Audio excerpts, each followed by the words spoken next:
Hi everyone, my name's Hugh Ellenwood. I'm the Archives Manager at the White Rock Museum and Archives, and today I'm going to challenge you with our second White Rock History Quiz.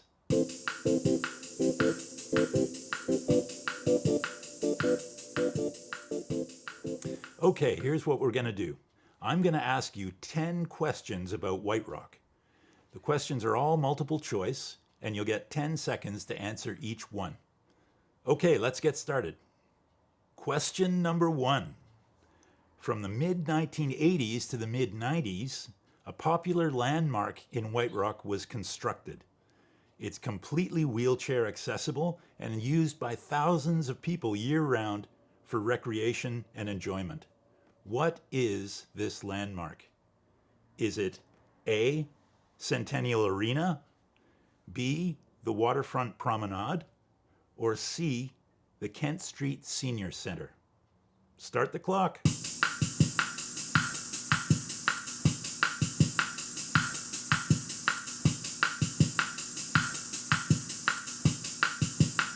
The answer is B, White Rock's Waterfront Promenade.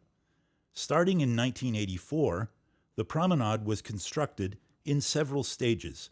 The first section, along West Beach, was completed in 1989, followed by sections along East Beach in 1990 and 91, and then a final phase connected the two beaches in 1993.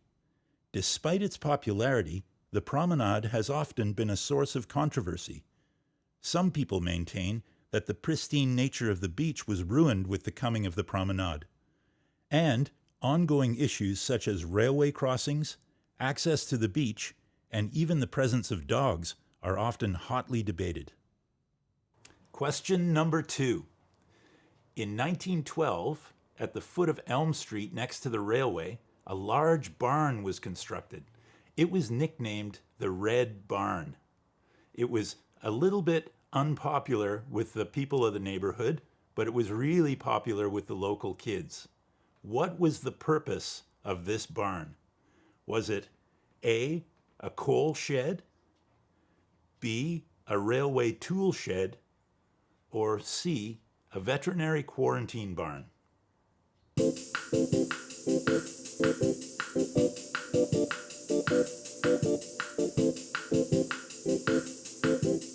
The answer is C, a veterinary quarantine barn. Shipping livestock on the railway through White Rock was quite common until the 1940s. After crossing the border, the animals were kept in the Red Barn until they were cleared by the veterinarian working for Canada Customs. The presence of a barn full of cows was lots of fun for local kids, but the smell and the noise of bawling cattle was an annoyance to residents as well. Question number 3. White Rock is best known for its beautiful ocean view, but there's also some spectacular mountain scenery as well. What is the name of the mountain that dominates the skyline to the southeast of White Rock? Is it A, Mount Rainier, B, Mount Seymour, or C, Mount Baker? Roll the clock.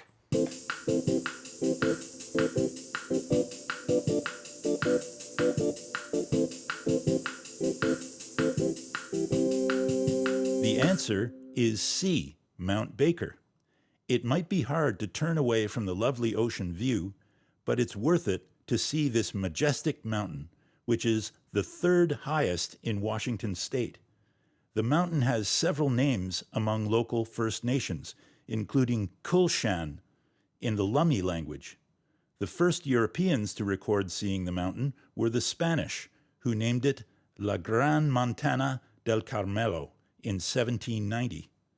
2 years later, a British expedition led by George Vancouver sighted the mountain and named it after the third lieutenant on their ship, Joseph Baker. Despite its peaceful appearance, Mount Baker is an active volcano and every once in a while lets off a bit of steam. Question number 4. The St. Leonard Hotel was located just on the Canadian side of the border near the Douglas border crossing from 1883 to 1932. It was infamous with the people of Blaine, Washington. Why was the St. Leonard Hotel so hated by the people of Blaine? Was it A, because Americans were banned from staying at the hotel? B, because it was owned by a corrupt former mayor of Blaine? Or C, because it was selling alcohol during American Prohibition? Start the clock.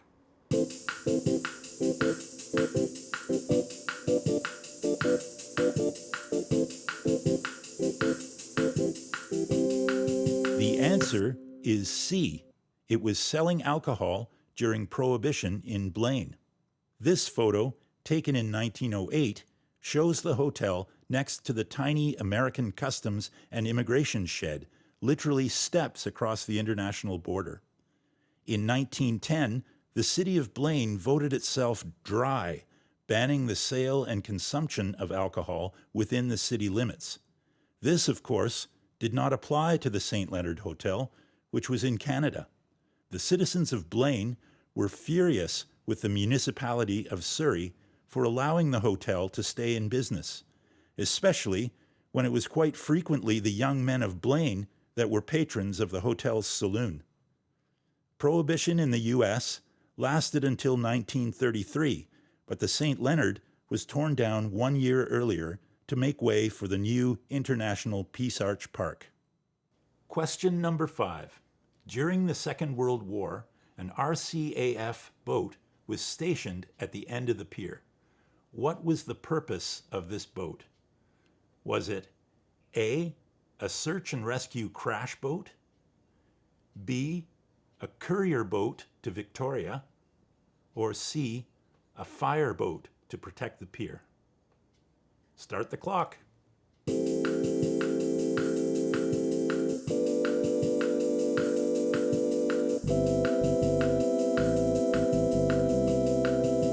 The answer is A, a search and rescue boat. During the Second World War, the Canadian Air Force actually had its own navy, consisting of service and supply boats on both the east and the west coast. The RCAF crash boats were small, high-speed vessels whose job it was to try and rescue or recover the crew of downed aircraft. The crash boat stationed at the White Rock Pier was the RCAF Atlin.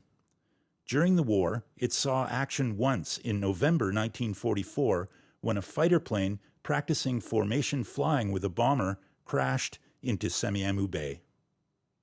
Question number 6.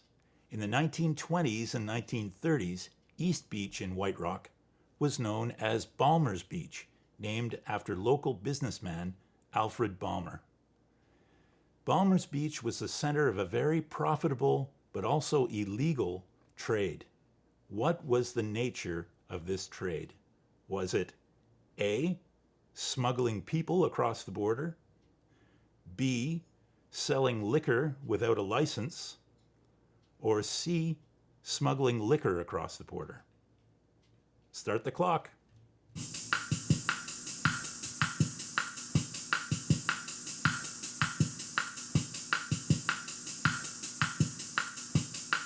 The answer is C, smuggling liquor across the border. Alfred Balmer and his family came to White Rock in 1919 and opened the Dewdrop Inn at the corner of Balsam Street and Washington Avenue, or Marine Drive. It was a very successful dance hall and general store. The next year, the Balmers opened a second business on the beach, which was a dining room and dance hall, as well as a bath and boathouse, renting bathing costumes and rowboats. The opening of Balmer's Boathouse in 1920 coincided exactly with national prohibition of alcohol in the United States. When Mr. Balmer began building boats and renting them to U.S. rum runners, his business became a center for the rum running trade in White Rock. Question number 7. In 1976, White Rock resident Roy Jelly was the founding editor of what local newspaper? Was it A, the White Rock Sun, B, the Peace Arch News, or C, the Semiahmoo Gazette? Start the clock.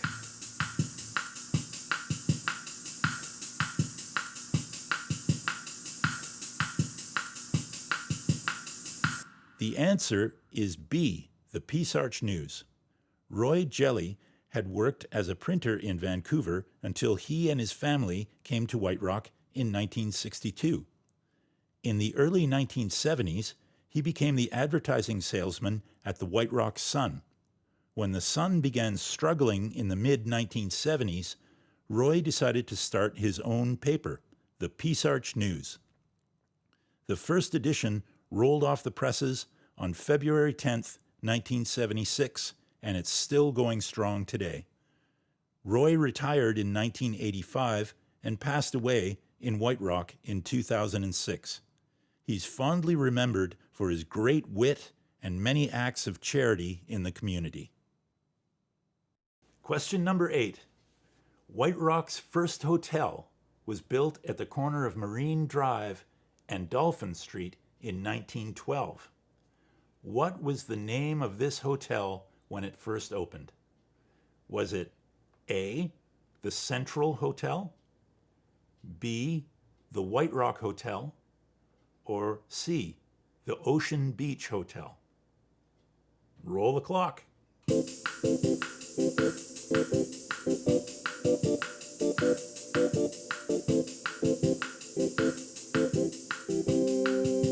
The answer is B, the White Rock Hotel.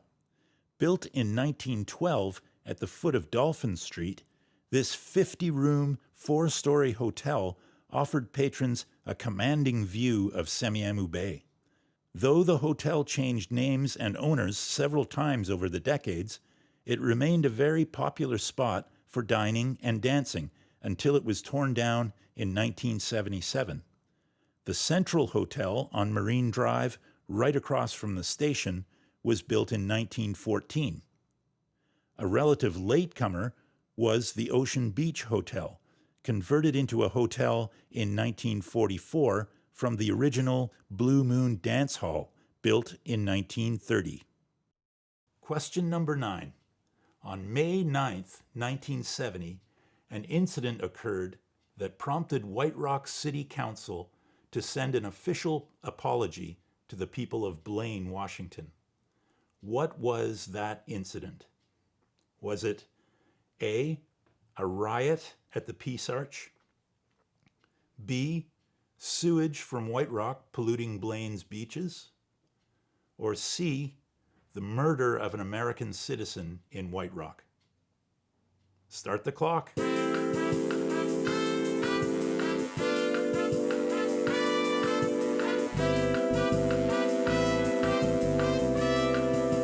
The answer is A, a riot at the Peace Arch. It seems inconceivable today, but on May 9, 1970, a group of about 450 young men and women from Canada protesting the escalation of the Vietnam War marched across the border into the U.S., vandalizing the Peace Arch, breaking shop windows in Blaine, and throwing rocks at a train carrying new automobiles, causing $50,000 in damage. The mob was eventually driven back over the border by police and the citizens of Blaine. Alderman Bill Sutherland of White Rock City Council commented that as a resident of White Rock for 30 years, he had never seen anything like it. City councils of New Westminster, Surrey, and White Rock all sent official apologies to the people of Blaine.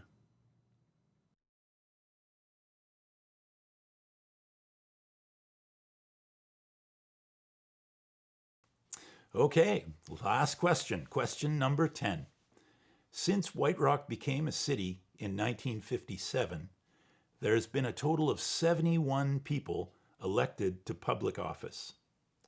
What percentage of those 71 people have been women? Is it A, 40%, B, 30%, or C, 20%? Roll the clock. The